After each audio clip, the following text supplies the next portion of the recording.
Banorët e tre fshatrave në Mamurras përjetojnë shqetësimin e mungesës së investimeve, sidomos në rikonstruksionin e rrugës. Rreshjet do të izolojnë këta banorë dhe kësaj ata nuk mund të lëvizin nga banesat nga shkaku i bllokimit të rrugëve, ka dalja ujit në sipërfaqe. Madje ata kanë investuar në një pjesë të rrugës së fshatit aty ku situata është më problematike, por kjo nuk mund të eliminojë problemin e kahershëm. Ata kërkojnë ndërhyrje nga strukturat për hapjen e kanaleve kulluese, si dhe mbushjen e rrugës së vetme të fshatit. Rruga, siç e shihni, çakull, zhavar. Në momentet e shiut, për shembull, bëhet i gjysmë loc. Kena ngel për servise tu vu goma e gomina për ditë.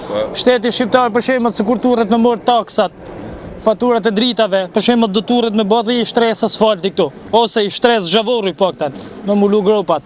Gjatë dimrit për shembull tu bëhet e pagalueshme, lumi ja ka shumë rrugën atje.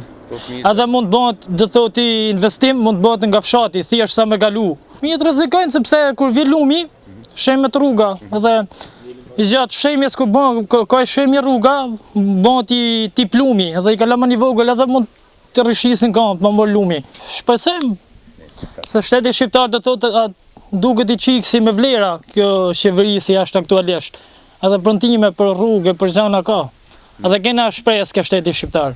Në disa raste tre fshatrat janë rrezikuar dhe nga erozionin nga shembja e lumit Droje, që ka lënë gjitër me fshatrat pranë Mamurrasit. Banorët shpresojnë tek institucionet për të investuar tek këta fshatrat, të cilët nuk njohin dorën e shtetit ndër vite.